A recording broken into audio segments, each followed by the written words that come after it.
السلام عليكم ورحمة الله. أعوذ بالله من الشيطان الرجيم. بسم الله الرحمن الرحيم. الحمد لله رب العالمين، وصلى الله وسلم على نبينا محمد وعلى آله وأصحابه أجمعين. رب اشرح لي صدري ويسر لي أمري واحلل عقدة من لساني يفقهوا قولي. وعبد الرشيد علي شيخ محمد ويه subaxaan saaka waxaan rabaa inaan ka faalloodo oo analysis ka bixiyo sababta xisbigii nabad iyo nolol oo farmaajo hogaamiyaha ka ahaa 22 uu u guul daraystay iyo sababka xasan sheekh maxamuud iyo axmed madoobe waa ninka Jubbaland madaxweynaha ka ah ama gobernatoraha ka ah waxay u guuleysteen 22 arrintaasaan subaxan ka faalloon oo aan ka warramin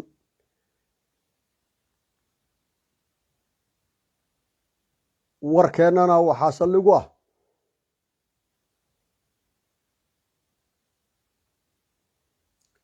aayadan qur-aanka qaala tacaala fas'aluu ahla dikri in kuntum laa taclamuun fas'aluu ahla dikri in kuntum laa taclamuun adinku haddaadin waxba garanayn oo waxba aqoon dadka wax yaqaana weydiiya oo aqoon tala weeye aayadda tafsiirkeedu waxaan ku bilaabin warkayga mahmah axmed madoobe wuxuu joogay Jubbaland xilligii Sheekh Shariif wuxuu joogay xilligii xasan sheekh maxamuud wuxuu joogay xilligii farmaajo wuxuu joogaa xilligan hadda mar labaad xasan sheekh maxamuud marka Jubbaland muxuu uga tagi laayahay oo looga bedeli laayahay axmed madoobe mahmahdaana ku bilaabaya mahmahdan waxa weeye Soomaalida waxay ku mahmaadaa tuka dhici waayay geed adag buu haystaa tuka dhici waayay geed adag buu haystaa gobollada qaarkoodna waxaa laga yiraahdaa kurow dhici waayay geed adag buu haystaa laakiin kurow af Soomaali maahna waa English way laakiin way af Soomaaliyeeyeen barka tuka dhici waayay geed adag buu haystaa weeye macnaha axmed madoobe geed adag buu haystaa waxaan ku bilaabaynaa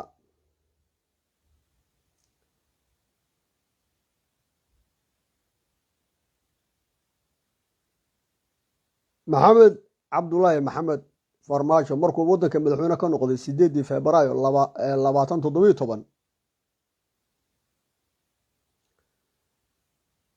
waxaa joogay waddanka Kenya oo madaxweyne ka ahaa Uhuru Kenyatta Ethiopiana waxaa ka ahaa Prime Minister Haile Mariam Desalegn oo talada la wareegay 2014 markuu dhintay Mille Zenawi waxaa kaloo isbedel ka dhacay Mareykanka oo 20 Janaayo 2012 waxaa qabsaday Donald Trump waxaa meesha ka baxay Barack Obama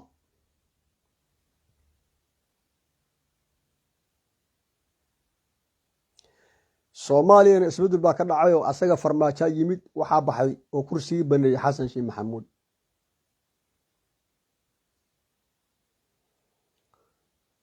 waayahay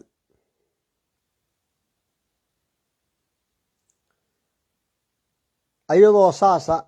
ayuu madaxweynaha kursiga madaxweyne la wareegay maxamed cabdullaahi farmaajo oo Soomaaliya madaxweyne ka noqday axmed madoobena Jubbaland marka uu ka yahay gobernatore dheh ama madaxweyne dheh ka rabta ugu yar oo jeceshay adu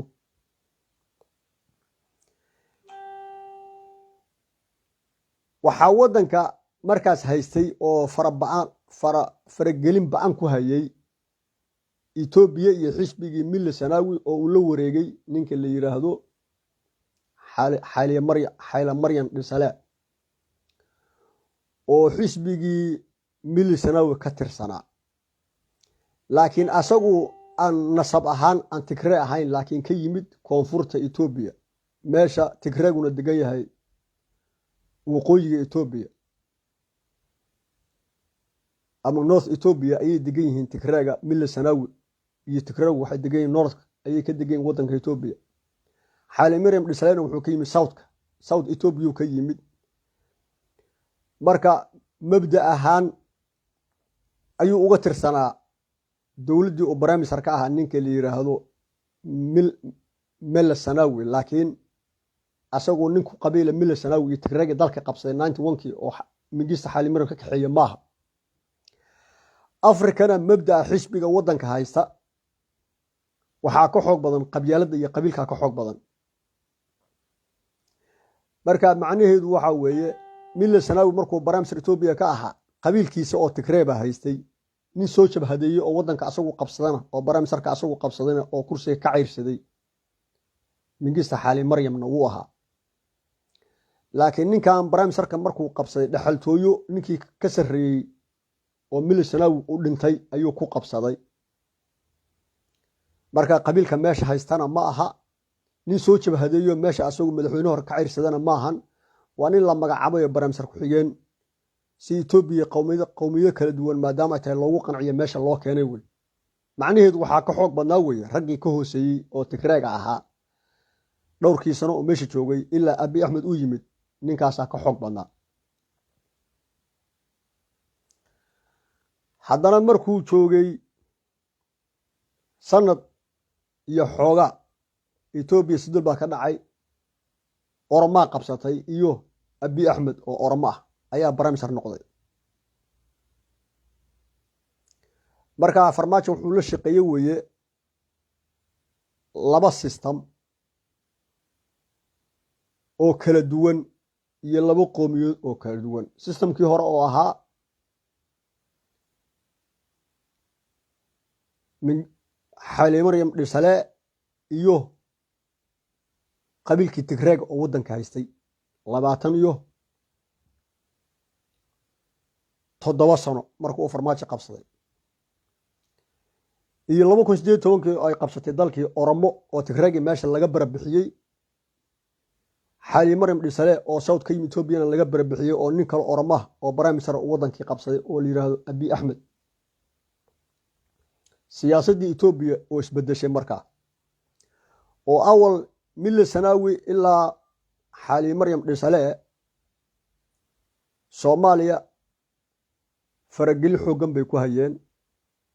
dowladda Xamar iyo Xasan Sheekh waxa uga wakiil ahaa ninkii la oran jiray Gabre oo dowladda Xasan maamulahayay. waxa maamulahayay Xasan Sheekh madaxweyne ku magacaabay, laakiin waxa maamulahayay oo qalinka haystay Gabre. maamul goboleedana waxa maamulahayay Gabre. jabhadan la yiraahdo Suufiyada oo Dhuusamareeb joogto ahlu sunna jamaaca loo yaqaan waxa maamulayay Gabre. qabiilooyinka kale oo ama xuduudaha hadda ganay Itoobiya oo meesha ugu dambeysay Soomaaliya iyo hobyo hadda ganaadeen iyo Qarno iyo Boosaase waxa maamulahayay Gabre iyo Xaali Maryam Dhisale iyo TPLF Tigreegi iyo Mele Sanawi.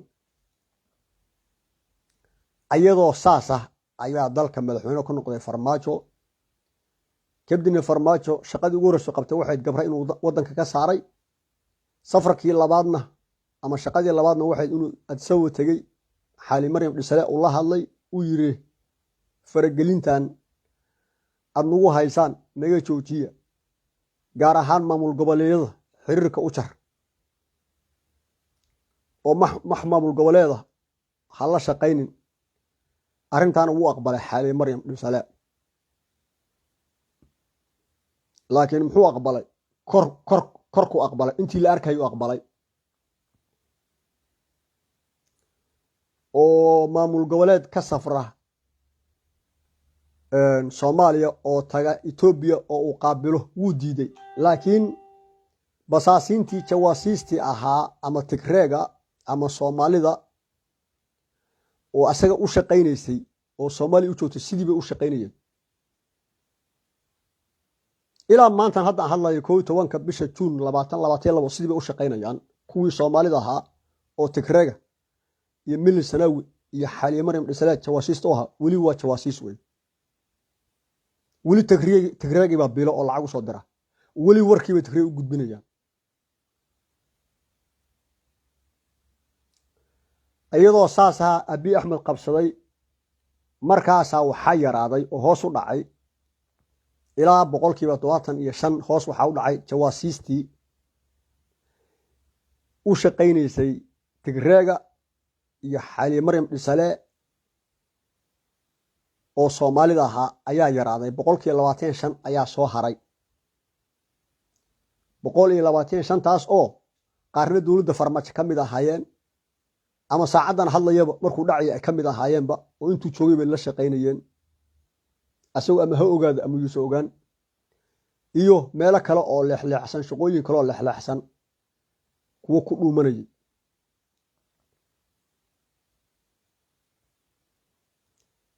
marka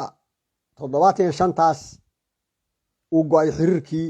Tigreega iyo TPLF iyo Soomaalida oo uu joogay Abiy Ahmed ayaa laga nastay Itoobiya iyo faragelinteedii boqolkiiba 75. intaas waa Itoobiya. maxaa noo soo haray? maamul goboleedii farmaajo wuu bedelay marka laga reebo Axmedoobe inuu bedelo ku guuleystay, laakiin waxaa soo laba kacleeyay Puntland oo markuu Cabdiweli ka saaray meeshii waxaa yimid nin TPLF-kii iyo imaaraad ku xiran oo la yiraahdo Siciidani oo dagaalkii Axmedoobe u waday mid la mid ah meesha ka bilaabay. marka laba maamul goboleed iyo waxay noqotay farmaajo iyo intii kale oo gobolka Banaadir iyo maamul goboleedyada kale oo isku jeel ah ayaa 5 sano is haystay. markii dambena farmaajo iyo nabad iyo nolol xisbigiisa ayaa la guuleystay. waxaa guuleystay Axmedoobe iyo wixii ku fikiraha oo ugu horeeya Xasan Sheikh Maxamuud.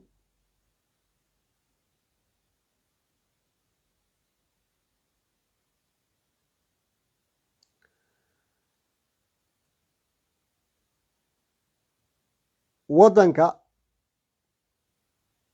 Kenya waxaa soo geliyay madaxweynihii Mareykanka oo Donald Trump bedelay oo ka horeeyay oo ahaa asalkiisa nin Kenyaati ah oo Barack Obama.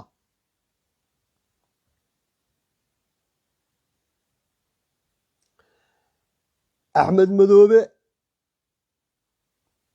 waxaa u dooray oo Kenya u geeyay ninkii ogaadeen oo professorka Maxamed Cabdi Gandi, ninkii dhowr jeer baramisar ka noqday Soomaaliya Cumar Cabdirashiid Cali Sharmaarke, nin la yiraahdo Cali Hebel Kaalooyaan. Cali Madoobe caan ku ah oo ahaan jiray gaashaanla sare waaxda dabagalka dowladda Maxamed Saabare uu joogi jiray nabad sugidda Nuur Bidaar, odagii immigration joogi jirna adeer u ahaa. ninkaas oo Mareexaan oo reer diini ah ayaa asna ku jiray. saddexdaas nin oo Kenya iyo Uhuru u shaqaysa iyo ummado kale ayaa Axmedoobe iyo Kenya keenay Jubbaland iyo Kismaayo.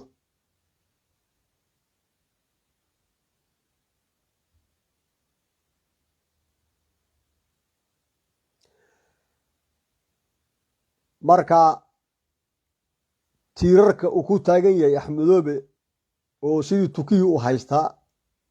geedka adag oo ku dhagan yahay Axmedoobe oo haystaa waxa weeye Professor Maxamed Cabdi Gandi, Prime Minister Cumar Cabdirashiid Cali Sharmaarke,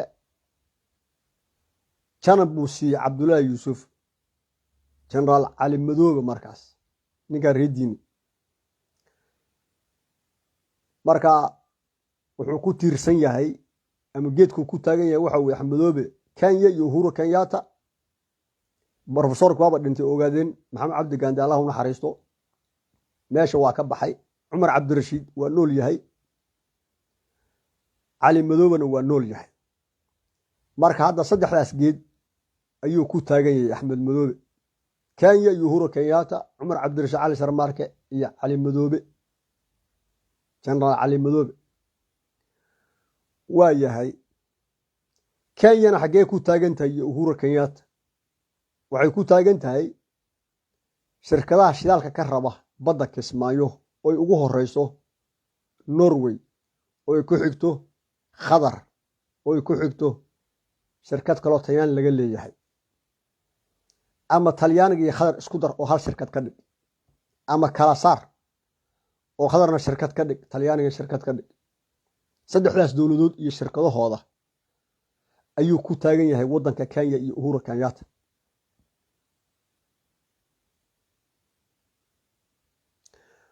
waxaa kaloo Kenya iyo Uhuru Kenyatta ku taagan yihiin United Nationka.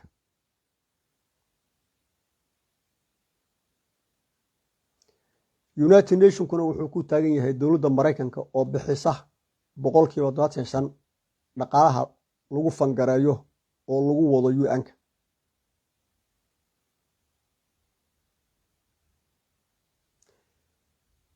UN-kaasna waa ku taagan tahay Kenya iyo ku taagan yihiin Uhuru Kenyatta. madaxweynihii Maraykanka oo Kenya dalka keenay iyo Xamadoobe oo Jubbaland Kismaayo u dhiibay 2013 Xasan Maxamuud markuu madaxweyne ahaa. Xasan Maxamuud London buu yimid. Prime Minister markaa xilliga London Prime Minister ka ahaa David Cameron iyo ninkii la yiraahdo Barack Obama oo Maraykan madaxweyne ka ahaa iyo nin taajir oo Ruush ah wuxuu u feermeeyay Xasan Maxamuud shirkad la yiraahdo Some Oil and Gas ninka feermeeyay oo siiyey shirkadii Barack Obama iyo David Cameron iyo ninkii taajirka Ruushka ka dhaxaysay ninka feermeeyay 2013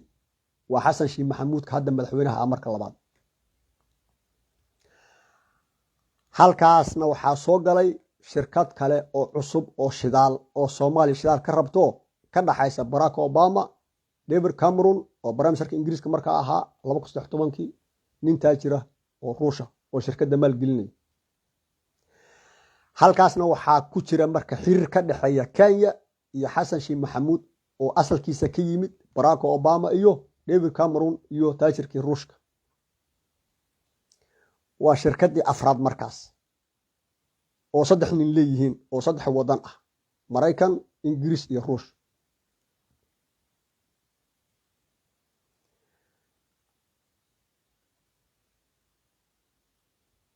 shirkadiina maxay noqdeen shidaalku markaa tii Norway, tii Qatar, tii Talyaaniga iyo midaan oo ku soo biirtay 4 shirkadood oo shidaal ka rabo Soomaaliya ama badda Kismaayo ha noqoto ama badda kale oo Soomaaliya ha noqoto ama biriga ha noqoto. halkaasna waxaa yimid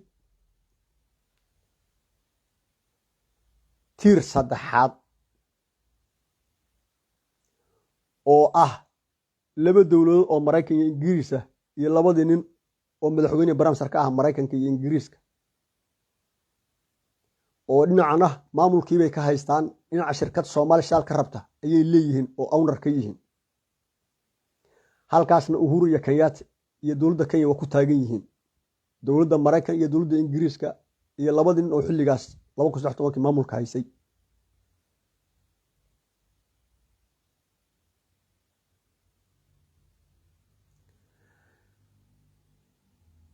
maxaa isku xiran marka haddana oo xiriir leh?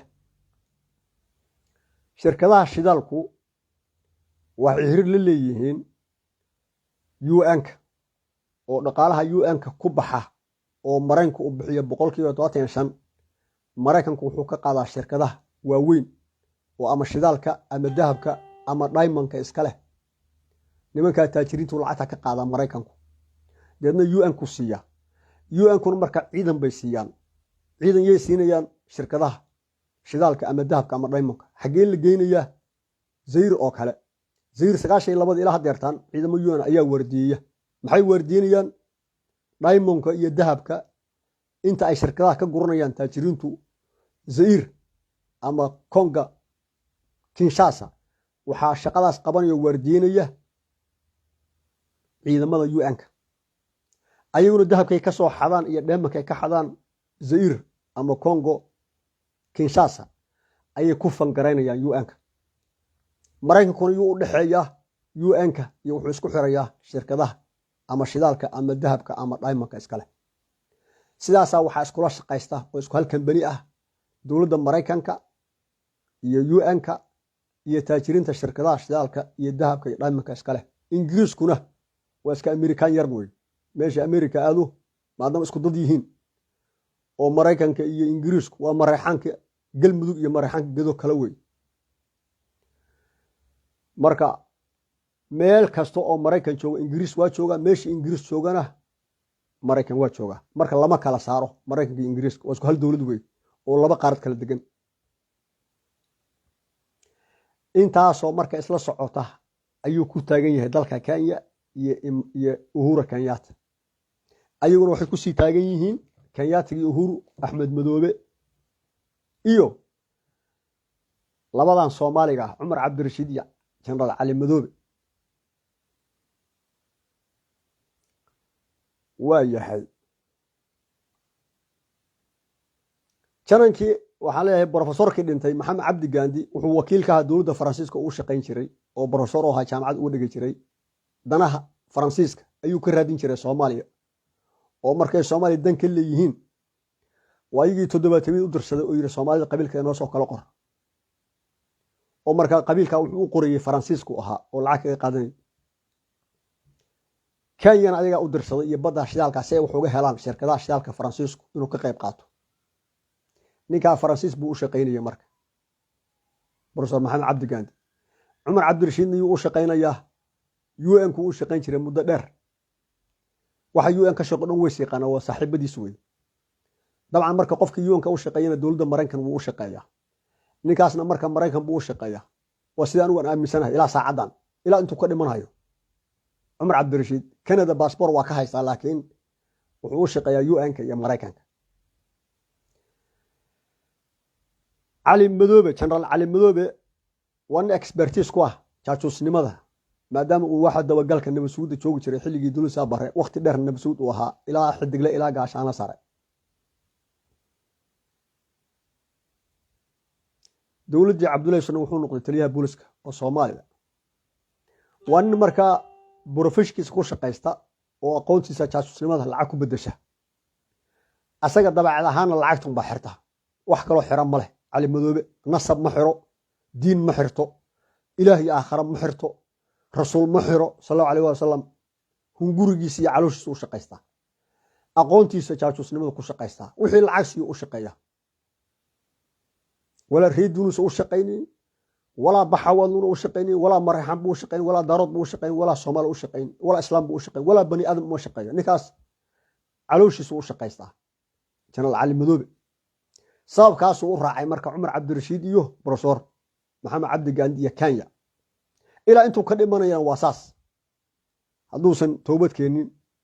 sida aan ku aqaan dabeecadiisa ilaa xamar ilaa holan oo ila joogi jiray ilaa intaan hadda sheeka ka hayo anuu Ingiriiska jooga ninkaas uu adduunyo iyo wuxuu u banaan baxay professionkiisa jaajusnimada inuu ku shaqeysto wuxuu ka hela marka asaga ilaahiisa iyo aakhiradiisa u taala iyo adduunkiisa intaas ayuu marka Axmedoobe ku taagan yahay waxaad ku dartaa la madaxweyne oo Soomaaliya soo maray oo ah Shariif Sheekh Axmed iyo Xasan Sheekh Maxamuud xilligiisii hore labadaasna wuu ku taagnaa Axmedoobe wuxuu kaloo Axmedoobe ku taagnaa oo xilligan ku soo gaaray laba prime minister oo la shaqeysay farmaajo oo dawladda Kenya iyo Axmedoobe la shaqeysanayay farmaajana midna markii uu xilka ka qaadayay dhawaantaas uu ogaaday inuu Kenya la shaqeyso sidii la sheegayna milisana waa u sheegay baa la sheegaya asna Uhuru Kenyatta u sheegay la sheegay milisana balka ninka leeyahay Abiy Ahmed Uhuru shaqeystay Uhuru ku yiri ninkan 3 sano ka ah dhowrka bilood oo Xasan Cali Qiral dhaho awalna kayu ka shaqeyn jiro NGO listu ahaa oo Norway u fadhiya UN-ka haddana aniga saaxiibaan ahay oo asaga wadanka ii jooga Soomaaliya anu ila shaqeeya Abiy Ahmed baa marka farmaajo warkii u soo gudbiyay markaana 3 sano iyo ka badan ayuu barnaamij yahay xilligaas uu cadaystay Xasan Cali Khayrana inaan doorasho dadban ma ahana doorasho toos oo qof iyo codal la aadin wadanka asaguna madaxweyne isku sharaxayo oo musharax madaxweyne uu yahay kadibna xilkii farmaajo waa ka qaaday laakiin waa goor xeeriyo fanaalka la dhaceen oo 3 sano iyo bar oo Xasan Cali Khayr la shaqeysanayay Kenya Axmedoobe haddana wuxuu keenay ninkii ahaa farmaajo nin la yiraahdo maxamed xuseen rooble oo Kenyana deganaan jiray qoladii la oran jiray damul jiid oo xasan sheekh maxamuud ka tirsanaa oo farmaajo xukunka uu ka bedelay damul jiid baa waxay u keeneen niira maxamed xuseen rooble farmaajona waa aqbalay kadibna axmedoobiya Kenya ayuu la shaqaystay maxamed xuseen rooble ilaa uu axmedoobe marka uu baaqi ku yaakismaayo uu joogo farmaajona kursiga uu ka tegey xasan sheekh maxamuudna waxaa la shaqeeyay inuu kursiga qabsado maxamed xuseen rooble oo maxamed xuseen rooble ninka la yiraahdo xasan sheekh maxamuudna waa la shaqeynayay oo si qayaxan buu ula shaqeynayay oo Soomaalidu arkaysay oo qoladii wuxuu ka mid ahaa jasiiro ku jiray ayuu ka mid ahaa markuu barnaamijka noqday hore buu kaga biiray ninka la yiraahdo maxamed xuseen rooble Kenya iyo ninka la yiraahdo axmedoobana hore kaga biiray farmaajo inta uu arkahayay sababku meesha uu qaadi waayna waxa lagu sheegayaa dastuurkana waxa ku qoran barnaamijka iyo madaxweynuhu waa isku baawar xildhibaanadii 329 kana waqtigii baa ka dhamaaday asagiina xilkii waa wareejiyay doorashadii qof iyo codka ahayd markuu ka tanaasulay oo yiri waa ka tanaasulay intay dhowr xabar rideen qoladan aljasiira ku jirtay iyo ninkii gaabnaayo oo Mareykanka uu joogay safiirka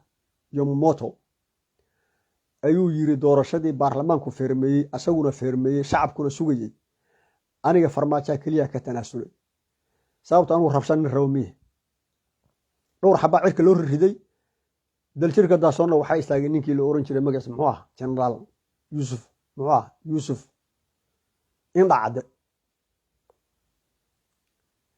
halkaas marka farmaajo wuxuu ku qaatay go'aankii caadadiisa ahaydo oo dhaqankiisa kamid ahaydo oo oran jiray anu waa tanaasulo markasta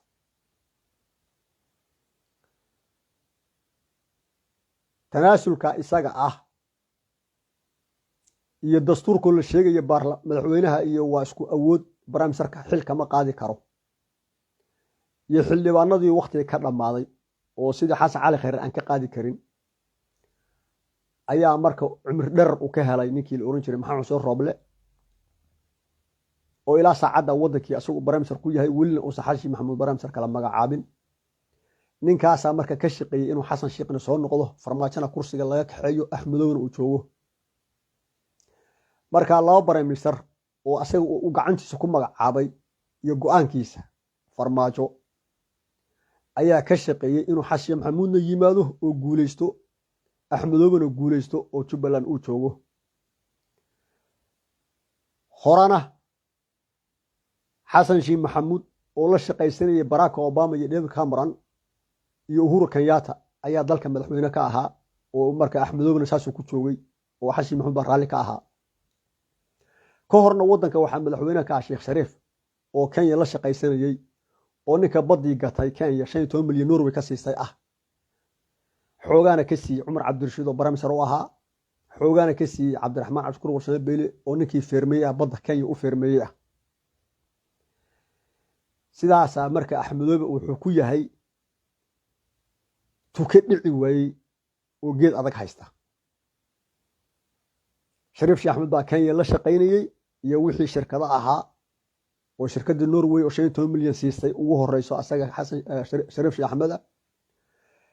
xasan sheekh maxamuud baa la shaqaysanayay Barack Obama David Cameron iyo shirkaddii Sam Oil and Gas oo asagu u feermeeyay xasan sheekh maxamuud oo marka inuu axmedoobe joogay Kenya Uhuru Kenyatta xasan maxamuud baa raalli ka ahaa marka labadii madaxweyne oo ka horeeyay farmaajo oo ahaa Shariif Sheekh Axmed iyo xasan sheekh maxamuud ayaa ku hayay meesha axmedoobe iyo Kenya iyo Uhuru Kenyatta kadibna farmaajo barnaamijka ku magacaabay xasan cali khayr ayaa meesha ku hayay Kenya iyo ciidamada Kenya iyo axmedoobe waxa kale oo axmedoobe Kenya meesha ku hayay ciidamada UN-ka oo ku daray Kenya oo ka mid dhigay Barack Obama oo ahaa ninkii soo geliyay gabigiisuba ciidamada Kenya oo yiri ciidamada Kenya waxay ka mid yihiin ciidamada UN-ka marka ciidamada UN-ka oo la oran jiray AMISOM hadana loo bedelay ATMIS ayaa ayaguna qayb ka ah oo axmedoobe meesha ku haya qolooyinka xal la fadhiya oo ayaguna shirkadaasi dawladahaas ka socdaan soo tiriyay ayaa axmedoobe meesha ku haya safiirkii yomamoto oo maraykanka ayaa axmedoobe meesha ku hayay intaas oo tir ayaa axmedoobe uu ku taagan yahay waxaana la yidhaahdaa tuka dhici waayey geed adag buu haystaa waa yahay farmaajo iyo xisbigiisa nabad iyo nolol maxaa ugu wacnaa inay barnaamijka ka dhigaan xasan cali khayre asaguna uu la shaqeeyo Kenya iyo Ethiopia waxaa ka dhigay ninkii la yiraahdo farmaajo guul daradan xisbigiisa nabad iyo nolol yaasa ku dhacday waxay ka timid dhowr sababood sababta ugu horeysa waa asaga farmaajo 6 bilood kaliya ayuu barnaamijka ahaa kadibna kursiga barnaamijka waa laga qaaday TPLF waxaa ka qaaday ninkii Tansaaniyaanka ahaa Mahiga iyo odagii Faroole oo markaas joogay Puntland iyo Garowe oo oran jiray anaa ka qaaday oo u dhibay Cabdulle Cali Gaas oo igu qabiila inahaas isku kaashaday oo marka nin 4 sano barnaamijka dhamaystay ma ahayn markuu madaxweyne noqday farmaajo asagoo marka xafiis weyn oo barnaamijka aan weligiis qaban madaxweyne hore u soo noqon ayuu 5 sano kursiga madaxweynaha ayuu ku fariistay oo markaa way arnimadiisu ay ka yar tahay marka 5 sano wuxuu maamulayay xafiis ka way aragsan oo ka weyn asaga farmaajo halka marka way aragnimo la'aan ama way arnimada oo ku yar ama lack of experience way meesha farmaajo uu la guul daraystay xisbigiisii nabad iyo nolol xasan sheekh maxamuudna ka guuleystay axmedoobana uu ka guuleystay oo wali uu Jubbaland u jooga qodobka labaad oo farmaajo guul darrada u keentay waxa weeye dadka interview adag ma marsiyo markuu shaqo siinayo maxaa daliil kuugu ah wuxuu magacaabay Sambalosh wuxuu magacaabay farmaajo markuu xilka qabtay nisa waana ninkii nisa u joogay xasan sheekh maxamuudo ninkii kursiga uu ka bedelay ah adigu ninkaad madaxweyne ka bedeshay ninkii nisa iyo sirdoonka u joogay ina sirdoon ka dhigato siyaasadna maahan aqlina ma adduunyada kama dhacdo qofkii ugu horeeyay sameeyay farmaajo marka macnaheedu farmaajo interview kama qaadin Sambalosh way ama farmaajo dadka interview kama qaada shaqada uu siinayo dad buu u dirsaday wuxuu dhahay iikan waan ku aaminay adigu qof iikan shaqadan ii qabta markii loo keenana wuxuu dhahay shaqadaasan ku sii or shaqo tag markuu qaribo shaqadii asagiina daacad u noqon waayo oo qolo kale oo asaga la dirsanay qofkii uu daacad u noqdo u galo oo mididu caloosha ku tagto oo xiriir fanaal kala dhacaan markaasuu farmaajo ogaada markaas waa u bariyaa markaasna Cabdullaahi Dhoodaan muxuu yiri marka halkaas marayso dhirif iyo orod nin rag kama dhiciya buu Cabdullaahi Dhoodaan Allah u naxariisto xilligaasna qofku markuu ka guuleysto inaad ordo waa ku bariyo baraarugto macna ma sameynayso Soomaalidu waxay ku mahmaadaan waa yeel orodkiisu ama cararkiisu waa intaan la arkayn macnaheedu waxa way mahmaada intaan adiga laga guuleysan qolada kugu soo maqan oo iska soo horjeedaan waa inaad ka diyaar garowda saad isaga difaaci lahayd oo marka difaacaga aad adkaysataa way ninka labaad waa ninkii uu farmaajo markuu soo noqday oo madaxweyne noqday uu ka dhigtay taliyaha xoog waagi uu barnaamijka kaana taliyaha xoog u ahaa waxa la yiraahdaa General Cirfid wan hawiya oo habar gidir ah oo saruur ah waa militariga Soomaaliya intaan sheeka ka hayo dawladii waxay dhacday maaqan gaashaan dhaxa asagoo ah oo xabsi ka fakaday oo Yemen macalinka ah ayay dhacday dawladii Siyaad Barre 91 January 26 asagoo dhowr sano sii maqan maaqan marka maxaa la igu yiri 8 miyuu fakaday oo xabsi ka fakaday xamara 6 fakaday 6 malahaas fakaday maaqan gaashaan dhaxayo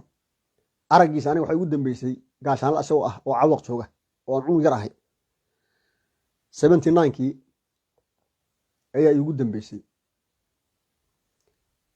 waa militariga intaan ahaa saraakiil Soomaaliya iga shakiyay nooca ugu qabyaalad badan safka koowaad ayuu ahaa ninkaas jabadii USC-na Kismaayo ayuu u joogi jiray ninkaas wuxuu aqbalay farmaajo 6 bilood inuu u noqdo taliyaha xoog markuu soo noqdana asagii taliyaha xoog ka dhigtay taana waxay cadeynaysaa farmaajo dadka shaqada uu siiyo mana yaqaan weligiisna ma arag interviewna kama qaado dad yaqaanna ma weydiiyo qofka shaqadu iska siiya inuu Soomaaliya shaqo ku siiya Soomaali ma tahay shaqadan qaado farmaajo waxa lagu yaqaan oo caan u ku yahay asagoon af ka sheegta dadku ku yaqaanaan Soomaalida kuna jecel yihiin inuu qabyaalad shaqo ku lahayn marka isagii ba contribution isku sameeyay farmaajaha wuxuu ku leeyahay anu qabyaalad ma aqaan hadaan farmaajaha waa nibca ninkii militariga Soomaaliya saraakiisha ugu qabyaalad badnaa oo cirfidahana wuxuu ka dhigay taliye xoog buu laba jeer ka dhigay maroo barnaamij saraka iyo maroo madaxweynaha xataa hadaa timaada adoo barnaamij sar asagoo ah taliye xoog waana ka bedeshaa cirfid sababtu cirfid habar gidir iyo ma taqaan sarur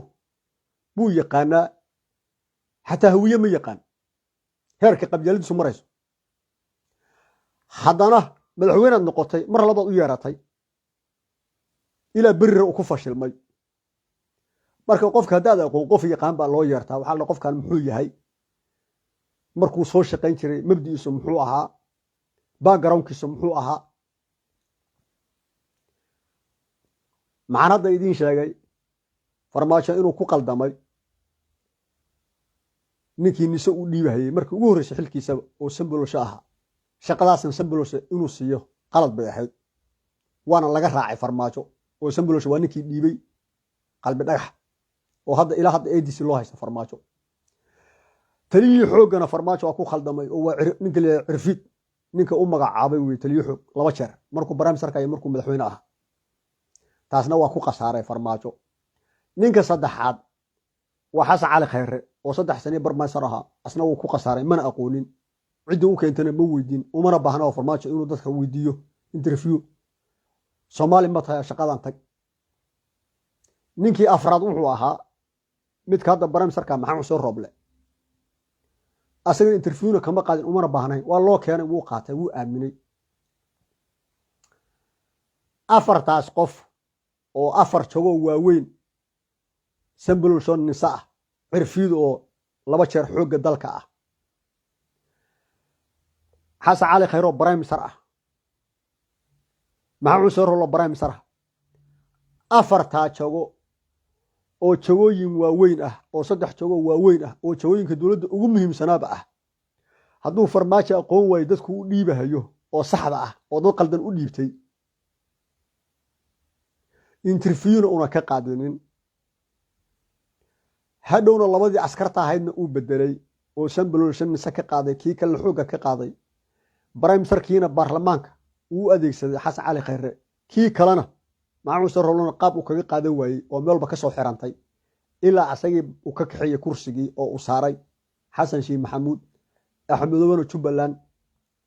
uu wali baaqi ku yahay marka waxa weeye lack of experience una xafiiska u lahayn way arnimo farmaajo ayuu la guur daraystay asagii xisbigiisii dadku interview ka qaadina shaqada Soomaali ahaan ku siiya waxa uu keenana uu iska aamino qofkana aamino oo qalad weyn ah qofka shaqo la siinayo madaxweyne shaqo siinayo oo heer shaqo ilaa barnaamij sar ilaa iyo taliye xoog ilaa iyo taliye nisaana waa dadkaas ay noqdaan dad qualify ah oo qualify ugu horeyso kow inuu siyaasadda iyo bolisiga farmaajo uu aaminsan yahay inuu ku shaqeynayo daacad u yahay kow shaqada loo dhiibayo inuu qof yahay professional oo ka bixi karo yaqaano aqoon waa inuu yahay labo dalka inuu daacad u yahay diinta inuu daacad u yahay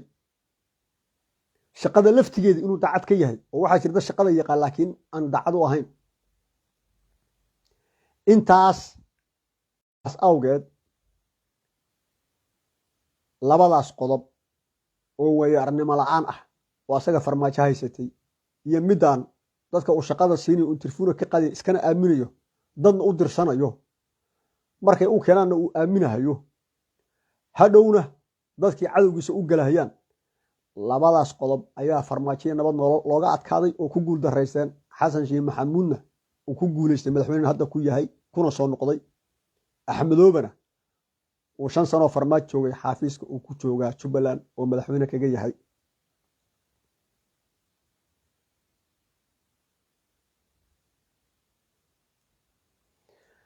ra'yigan aniga iskale cabdirashiid cali shiin maxamed waa sida aan u arka anugu marka laga jawaabayo su-aasha ah maxaa nabad iyo nolol iyo farmaajo 2022 doorashada looga adkaaday oo xasan maxamed uu soo noqday oo uu guuleystay iyo muxuu 5 sano iyo dhowr bilood farmaajo joogay iyo dhowr bilood iyo 4 sano oo xasan maxamed xafiis joogay iyo 4 sano dhowr bilood uu joogay shariif axmed muxuu u joogaa kaligiis oo loo bedelay axmedoobe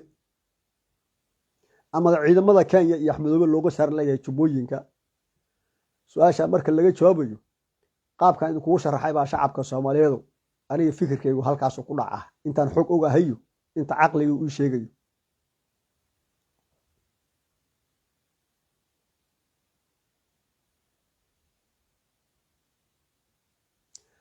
marka labaad alla soo celiyo